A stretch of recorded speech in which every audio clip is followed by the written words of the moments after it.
बघा, तुमच्या विरोधात आणि तुमच्या मुलाच्या विरोधात एवढे आरोप लावले जात आहेत. जर तुमच्या आणि तुमच्या मुलाच्या विरुद्ध हे सगळे आरोप सिद्ध झाले, तर तुम्ही स्वतः त्याला शिक्षा द्याल का? ताईसाहेब, शिक्षा देणं किंवा न देणं हे माननीय न्यायालयाचं काम आहे.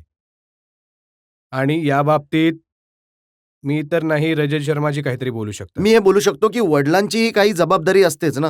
हो, जर मुलगा बिघडलेला असेल तर वडिलांनी सुद्धा कधी शिक्षा द्यायला हवी.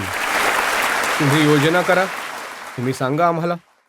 हो, बोला, विचारा. सर, जशी पॉलिटिशियन्सची एक जबाबदारी असते समाजासाठी आणि तुम्ही म्हणताय की तुम्ही इंडियासाठी आणि पॉलिटिशियन्स म्हणून एक एक्झाम्पल सेट करतात, तर अशा प्रकारे तुमचा मुलगा किंवा तुमची मुलगी प्रत्येक केसमध्ये इन्व्हॉल्व्ह आहे, ते काय एक्झाम्पल आपल्या सोसायटीत सेट करतात? किंवा तुम्ही त्यांच्या विरुद्ध काही ऍक्शन घेत नाही आहात आणि भारतीय कोर्टात विटनेस म्हणून कॉपरेट करत नाही, तर सोसायटीमध्ये काय एक्झाम्पल सेट होत आहे? हे बघा, जबाबदारी समाजाच्या प्रती सुद्धा असते आणि कुटुंबाच्या प्रती सुद्धा असते. त्या जबाबदारीची जाणीव तुम्हाला सुद्धा असेलच, कारण तुम्हाला इथे सुद्धा मुलंबाळ असतील. आणि आम्ही लोक राजकारण करतो तेव्हा जबाबदारीची जाणीव ठेवूनच करत असतो. लोकांसाठी सकाळपासून रात्रीपर्यंत दिवसभर काम करतो, लोकांची व्यवस्था करतो, त्यांच्यासाठी अधिकारांबद्दल बोलतो. तीच कुटुंबाची सुद्धा जबाबदारी असते. तर दोन्ही जबाबदाऱ्या पार पाडण्याचं यादवजी, आजकाल काम असं वाटतंय की परिवाराची जबाबदारी जास्त उचलत आहात तुम्ही, पब्लिकची कमी उचलत आहात. नाही. मी हे विचारतोय की काय अदालतचा आदेश असताना सुद्धा हं. तुम्ही तुमच्या मुलीला एक एव्हिडन्स म्हणून, साक्षीदार म्हणून सादर करण्यासाठी तुम्ही का मी हे संकोच म्हणत आहे करत की आहात? अदालतच्या कारवाईमध्ये मी कशी बाधा बनवू शकतो? त्यांनी वॉरंट बनवला आहे, त्यांनी पासपोर्ट कॅन्सल केला आहे, तर आम्ही कसं त्याच्यामध्ये बाधा आम्हाला बनवू? तर- मी तर काही अर्ज नाही दिला की असे विरोधक आहे वॉरंट कॅन्सल करावं. मग मला दुःख नक्कीच झालं आहे सगळ्या लोकांना की असं वाटतं माझ्या बरोबर, माझ्या कुटुंबाच्या बरोबर न्याय माझं हे केवळ बघा, न्यायाचा अधिकार जर तुम्हाला आहे तर मला सुद्धा आहे. मी सुद्धा त्याच संविधानानुसार जगतो. माझं कुटुंब याच देशातील राहणारे यादवजी, मी आहेत केवळ आणि मी आता मी तुम्हाला तुम्हाला एक स्पष्ट की गोष्ट मी विचारतो. कुठल्याही अशा कुटुंबापेक्षा यामुळे वर आहे की माझ्या कुटुंबाने या देशाच्या स्वातंत्र्यामध्ये खूप साऱ्या अडचणी झेलल्या आहेत. यादवजी, मी तुम्हाला मग- केवळ हे मग- बघा, मग मी काय स्वातंत्र्याची गोष्ट म्हणतोय? राहू दे आता मग तुम्ही. तो मी तुम्हाला विचारतो न्यायाचा अधिकार मला नाहीये का? नितीश कटाराच्या आईने आपलं जे विधान दिलं त्यामध्ये त्या म्हणाल्या की त्यांच्याकडे ईमेल आहे तुमच्या मुलीचे, ज्यामध्ये तिने असं लिहिलंय की त्यांनी प्रयत्न केला होता आपल्या भावाला समजवण्याचा. माझ्याकडे नितीश कटाराची आई नीलम कटाराच्या हसबंडचे सीबीआय द्वारा चालवलेल्या इतक्या केसेसचा गठ्ठा आहे. जर तुम्ही सांगाल तर तुम्ही तुमच्याकडे सोपं स्वतःला होतं. वाचवण्यासाठी मग माझ्यावर दुसऱ्यांचा सहारा मग का माझ्यावर घेताय काय सारखं? माझ्यावर काय आरोप आहे तुम्ही सांगा? हा? माझ्यावर काय आरोप आहे?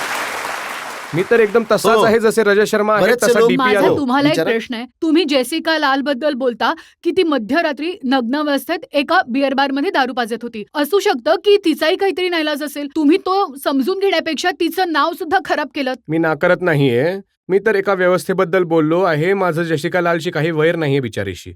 मी तर एका व्यवस्थेबद्दल बोललो. एक अशी व्यवस्था तिथे होती. एवढंच वैर आहे मी की तर- तिचा मर्डर करणाऱ्याची नाही, तुम्ही साथ मी देत तर- आहात. तुम्ही मी- तिच्या हत्याराला शिक्षा तर- देण्याऐवजी तुम्ही तिचं नाव खराब माझं करताय. बघा, तुम्ही म्हणाला माझी होता की व्यवस्था- तिच्या हत्याराला शिक्षा देऊ. सोनियाजी, माझा व्यवस्थेला विरोध आहे आणि आज सुद्धा मला वाटतं खऱ्या हत्यारांना शोधून त्यांना शिक्षा देण्याचे काम झालं तुमचा पाहिजे. मुलगा दोषी आहे, त्याला शिक्षा मिळायलाच हवी. मी कुठे नकार देत आहे या गोष्टीसाठी? यादवजी, हीच गोष्ट तुम्ही नितीश कटारा मर्डर केस बद्दल सुद्धा बोलाल का? नितीशचा मर्डर करणारे जे लोक आहेत त्यांना शिक्षा मिळाली पाहिजे. नक्कीच, परंतु सत्याच्या आधारावर तर असली पाहिजे. गुन्हा तर नाही झाला पाहिजे, अन्याय तर कुणाबरोबर नाही झाला पाहिजे, सत्य तर- बिनबुडाचे तर नसले पाहिजे. आणि ते सत्य तेच आहे जे तुम्ही सांगताय. समोर बोलवा, माझ्या समोर बोलवा. मी तर ओपन सांगत आहे तुम्हाला. माझ्या समोर बोलवा त्या लोकांना, ज्या लोकांना सत्य सांगायचं आहे. जे सगळं समोरासमोर ऐकायचंय तुम्ही इथे का? आहेत. तुम्हाला ऐकायचंय का? तुम्हाला ऐकायचंय का? ती स्त्री जिचा तरुण मुलगा मेला ती काय म्हणाली होती? तुम्हाला ऐकायचंय का? हो, मी तुम्हाला ऐकतो. नाही. नाही, आता तुम्ही ऐकाच. नाही, तुम्ही खूप इन्सिस्ट करत आहात म्हणून तुम्हाला ऐकवतो. नितीश कटाराच्या आईने, ती स्त्री जी आपल्या मुलाच्या मृत्यूनंतर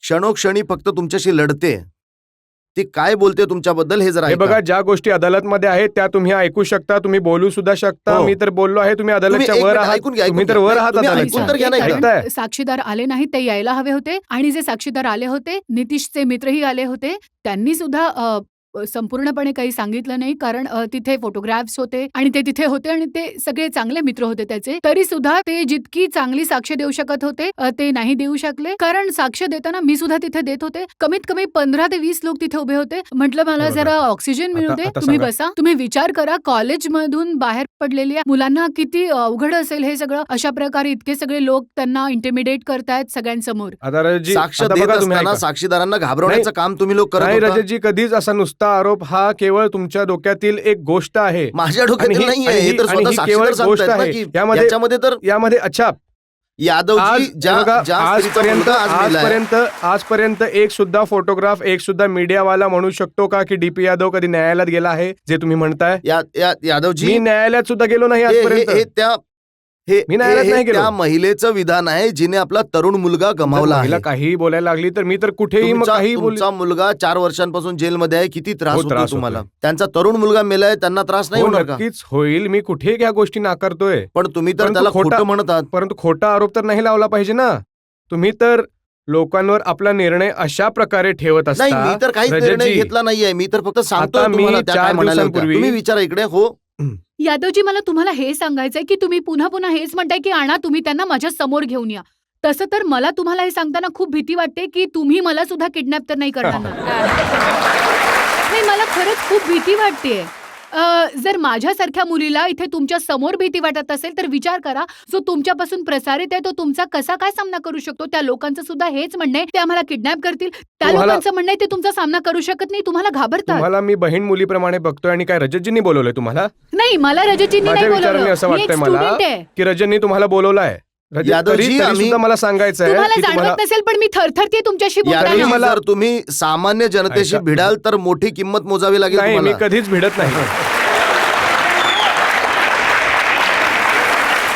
या this lady here in the last आणि रो मी प्लीज. आणि मी तुम्हाला सांगतो, मी तर पब्लिकचा माणूस आहे. मी तर इथलाच आहे. तुम्हाला मी हे तर सांगतो, सत्य सांगण्याचा प्रयत्न करत आहे. तुम्ही खरं तर सत्य सांगण्यापासून बचाव करताय. रजतजी, विश्वास ठेवा तुम्ही. मला आनंद होईल जर तुम्ही पुन्हा मला बोलवलं, तिसऱ्यांदा मला बोलवलं. मला त्रास या गोष्टीचा आहे की मीडिया मला कधी बोलवतच नाही.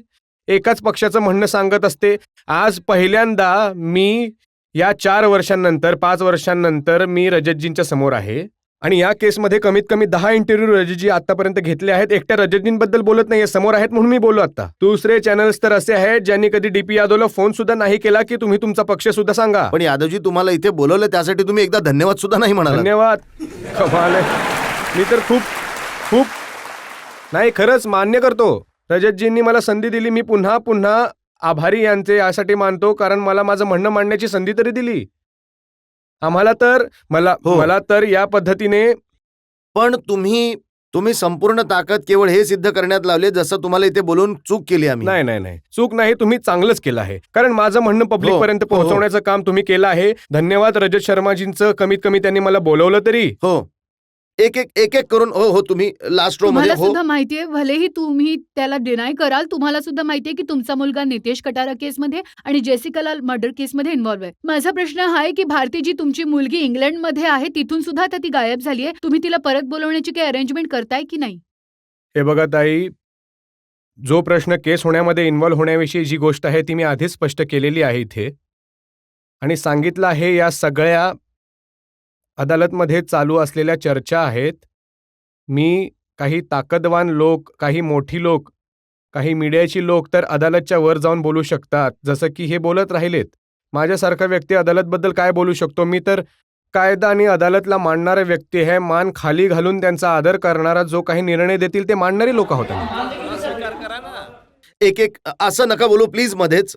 हो, इथे. हो, सर, आता तुम्ही म्हणालात सर की तुम्ही सत्यासाठी तुमचा जीव सुद्धा देऊ शकता आणि आता थोड्या वेळापूर्वी तुम्ही म्हणत होतात की आपल्या कुटुंबासाठी तुम्ही त्याग सुद्धा केला आहे. तर मग आमचा विश्वास कसा बसेल की तुम्ही सत्यासाठी आपला जीव सुद्धा देऊ तर शकता? कुटुंबाचं नाही, कुटुंबाची गोष्ट काय खरी असू शकत नाही का? तुमचं कुटुंब काहीतरी आहे तर तुम्ही त्याला खोटं म्हणाल का? तुम्ही म्हणालात की माणसाच्या काही रिस्पॉन्सिबिलिटी फॅमिलीसाठी असतात आणि समाजासाठीही असतात. मग तुम्हाला नाही वाटत की हा समाज, जी जनता तुम्हाला निवडून पाठवते, आपल्या प्रतिनिधी म्हणून पाठवते, तर तुमची रिस्पॉन्सिबिलिटी समाजासाठी जास्त आहे, तुमच्या फॅमिलीपेक्षाही? आणि सेकंड हे की तुम्ही म्हणत आहात की तुम्ही अदालतची खूप रिस्पेक्ट करताय, मग अदालतला तुमच्या मुलीसाठी वॉरंट काढावं लागतंय, का नाही ती? आणि तिसरं हे की तुम्ही मीडियावर वारंवार आरोप लावताय की मीडिया हवं त्यांना देव बनवते आणि हवं त्यांना, तर तुम्हाला देव का नाही बनवलं मीडियाने? तुम्ही असं काय बिघडवलं मीडियाचं की मीडिया तुमच्या मागे लागली आणि इतक्या हो, वाईट हो, हो, प्रकारे? हो. त्याचे काही सडन रिझन्स आहेत. त्या गोष्टी मला इथे सांगायच्या नाहीत रजतजींच्या समोर. तसं रजतजींवर हे काही एलिगेशन्स नाही आहेत. परंतु मीडियाच्या मागे, मीडियाच्या पाठीशी किती मोठे ताकदवान लोक उभे असतात, कदाचित तुम्हाला या गोष्टीचा अंदाज नाहीये. यादवजी मी तुम्हाला आणि मी एक मिनिट आणि यादवजी मला तुम्हाला हे सांगायचं आहे की जर माझ्या मागे इंडिया तुमच्या टीव्हीच्या मागे मागे नाही. जर कोणी नाही, असेल नाही, तर ही तुमच्या जनता आहे, आणखी कोणी नाही. मी तर म्हणालो नाही तुमचं नाव घेऊन तर